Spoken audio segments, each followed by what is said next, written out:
Io sono l'assessore al turismo del comune di Laterza.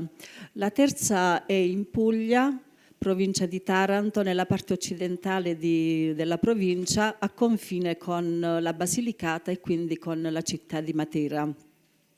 È un comune di 15.000 abitanti e l'economia è prevalentemente un'economia agricola, in quanto abbiamo tante aziende zootecniche e di agricoltura.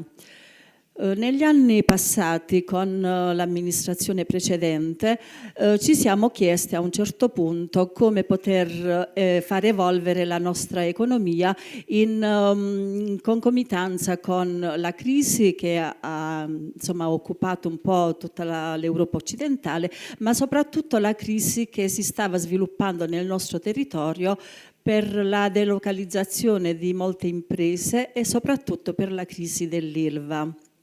Voi conoscete ovviamente tutta la problematica dell'Ilva, per cui abbiamo cominciato a interrogarci sul nostro futuro e abbiamo optato per una diversificazione delle attività puntando sul turismo. Ora, come abbiamo iniziato? Abbiamo iniziato con il coinvolgimento degli operatori e delle associazioni in un modo, diciamo, abbastanza spontaneo. Abbiamo iniziato a fare degli incontri per capire cosa potevamo tirare fuori dal nostro territorio, visto che non avevamo il mare, non avevamo grandi attrattori. A un certo punto è nata l'esigenza di mettere un po' in ordine questa nostra ricerca e ci siamo affidati a dei consulenti. E quindi abbiamo iniziato un percorso condiviso con tutta la popolazione. Ora, se mi aiuta un attimo. Sì. Ok. Quindi abbiamo iniziato un percorso di compartecipazione, invitati gli operatori sotto tutte le forme con la pubblicità, manifesti, conferenze stampe, tutto quanto, e iniziato proprio una serie di incontri pubblici aventi come tema l'analisi degli attrattori che potevano venire fuori e quindi ci siamo occupati di dare una visione a questo progetto. Abbiamo analizzato i servizi che si potevano offrire, i flussi turistici, l'analisi dei nostri competitori sia interni che esterni, l'analisi dei mercati e l'analisi dei trend di mercato. Piano piano siamo riusciti a tirare fuori i nostri punti di forza e i nostri punti di debolezza attraverso il metodo classico che tutti quanti conosciamo. Alla fine, tirando fuori insomma tutte queste attività, ne è venuta fuori una visione di Laterza e quindi abbiamo dato delle indicazioni, abbiamo trovato queste indicazioni cercando appunto di individuare gli attrattori. Ora, noi viviamo in un contesto naturalistico abbastanza particolare. Siamo nella parte dell'arco ionico che è attraversato dalle gravine. Le gravine sono dei grandi canyon che scendono dalla Murgia, la dorsale che sta al centro della Puglia, e scendono verso il mare Ionio. Nel territorio di Laterza c'è la gravina più importante, che è una delle più lunghe e meglio conservate di tutta d'Europa.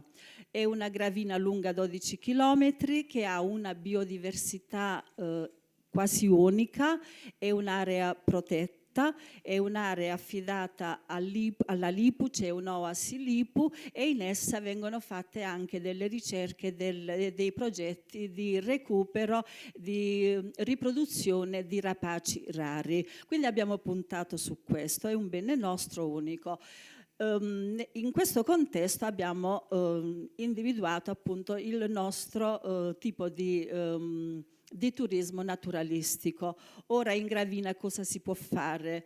Le arrampicate sulle pareti rocciose, il birdwatching e le passeggiate, e quindi abbiamo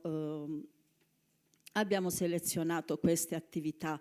Dopo, sempre andando ad analizzare, ma sempre con la partecipazione di tutti gli operatori, siamo andati a individuare la parte storica e culturale del comune. La parte storica, il centro storico, i monumenti, le strutture. La parte culturale, abbiamo puntato soprattutto su una tradizione di Laterza, una tradizione che è stata molto fiorente negli anni 600, 700, 1600, 1700, che poi era andata un po' scemando, e che è la produzione di maioliche. Laterza è un comune iscritto all'Associazione Italiana Città delle Maioliche proprio per questa caratteristica.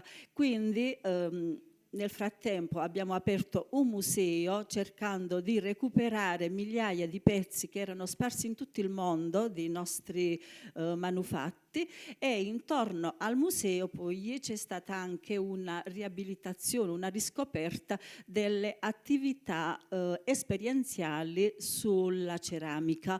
Quindi abbiamo coinvolto in questo processo anche i laboratori di ceramica per far fare proprio delle attività. A questo si è aggiunto il settore dell'enogastronomia. Siamo famosi perché c'è proprio questa tradizione lunghissima della produzione del pane, della carne al fornello, ovvero rosticcerie annesse alle macellerie che tutte le sere servono questa carne arrostita, e poi tutto il resto di prodotti enogastronomici che vanno dall'olio di oliva, vino, legumi. Abbiamo una ricchezza, per cui abbiamo fondato su questi tre elementi la nostra proposta, i nostri prodotti.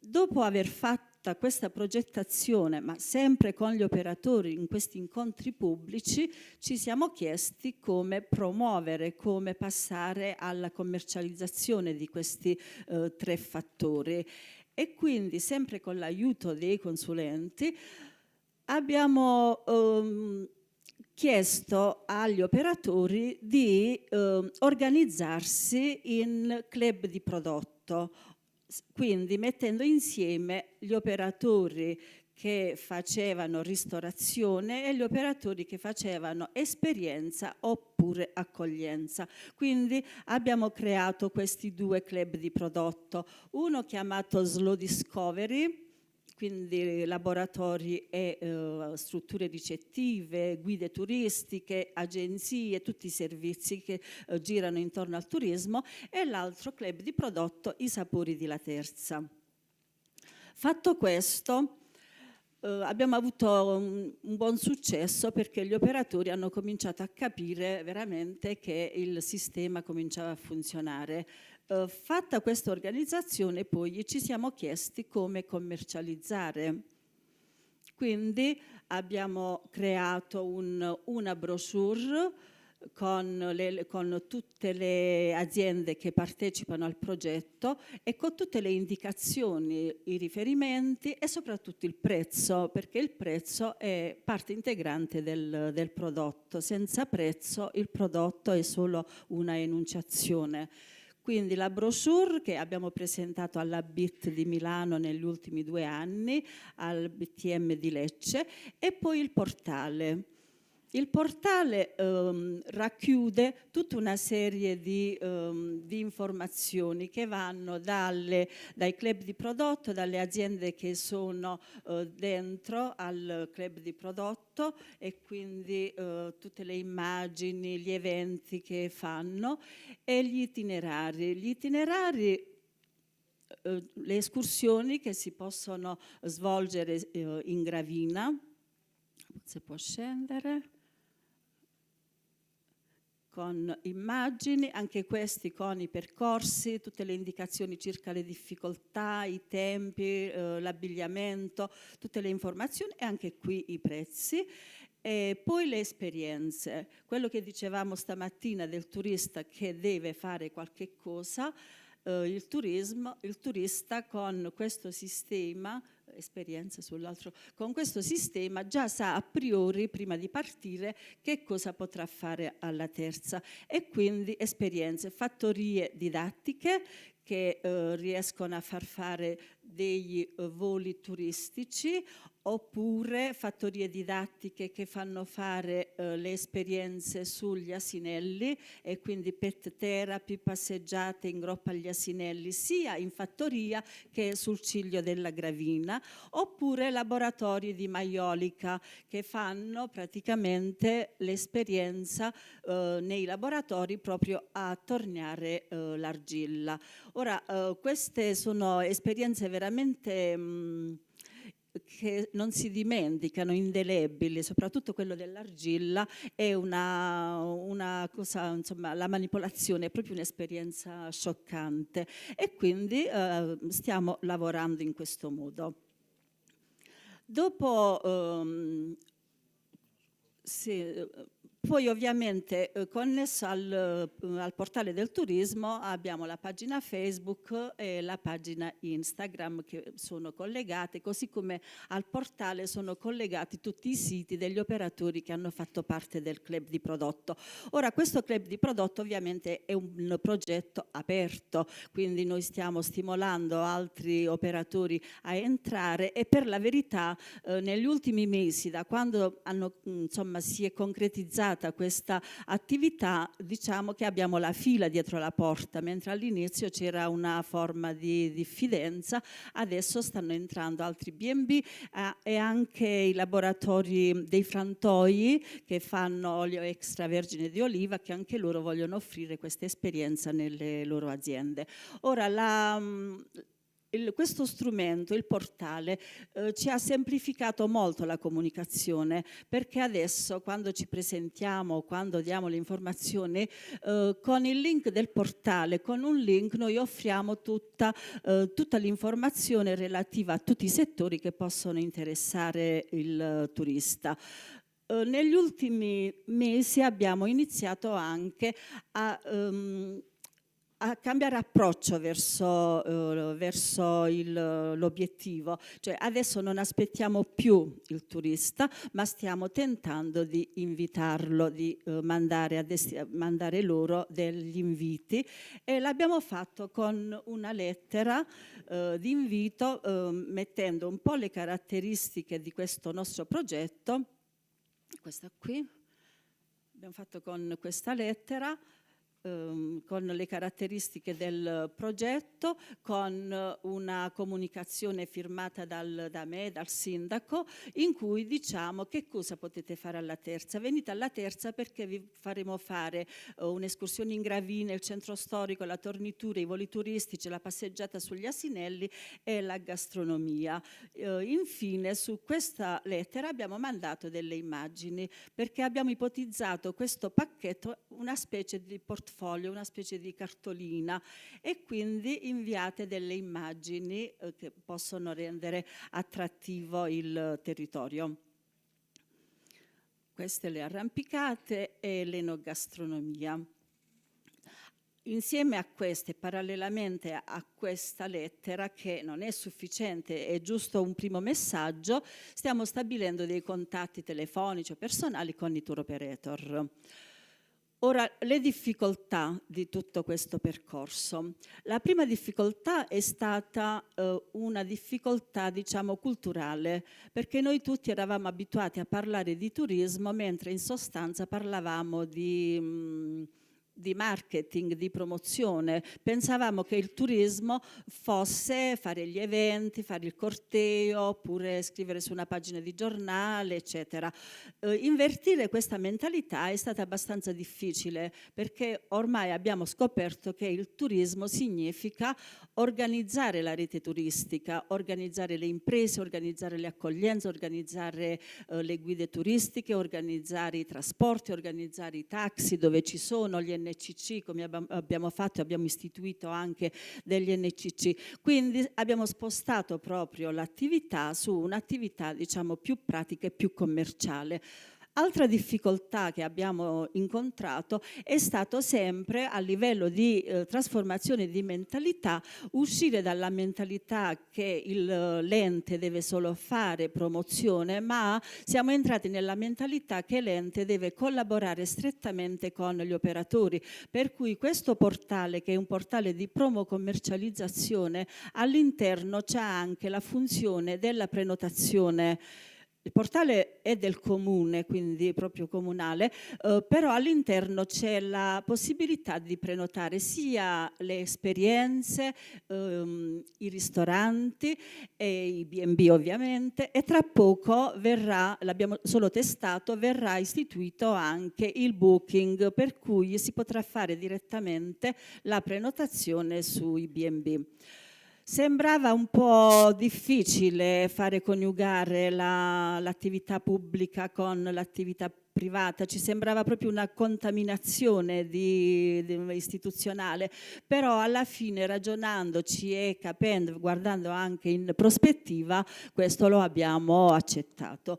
Ora, l'ultimo passaggio che verrà fatto in questo progetto è l'istituzione della DMO, che al momento sta esercitando il comune in questa forma, diciamo, iniziale, però per l'anno prossimo riteniamo che sia giunto il momento di staccare l'attività e conferirla a una DMO. Probabilmente faremo un'associazione temporanea di scopo nella quale entreranno gli enti, comune, Confcommercio, il GAL, oppure altri enti, e le imprese private. E quindi questa DMO, questa associazione, si occuperà di fare da promotore e da gestore di tutta l'attività turistica. Ora, a che punto siamo? Al di là di questi contatti, abbiamo raggiunto diversi scopi.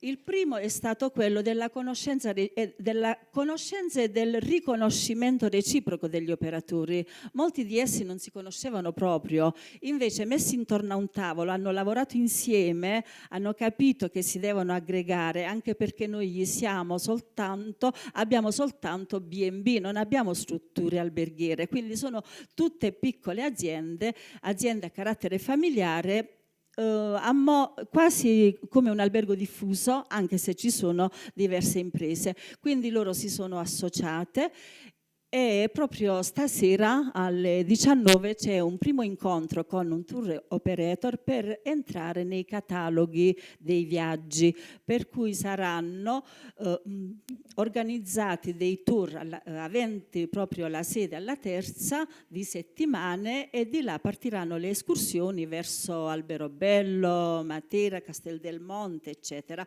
e quindi c'è questo fatto molto significativo per noi. In più ci sono all'interno delle esperienze 3 fattorie didattiche che hanno deciso di costituirsi in rete d'impresa. Quindi a brevissimo costituiscono questa rete di impresa per poter accedere poi a tutti i finanziamenti di volta in volta che saranno emessi dal MIBACT, dal neonato distretto provinciale del turismo e dai GAL.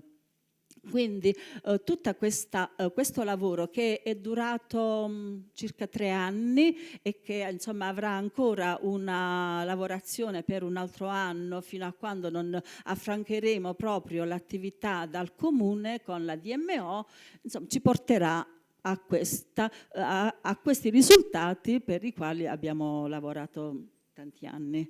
Grazie dell'ascolto. Tourism Call to Action, 7 incontri formativi per la crescita turistica della destinazione Sardegna. Iscriviti su www.aeroportodiolbia.it.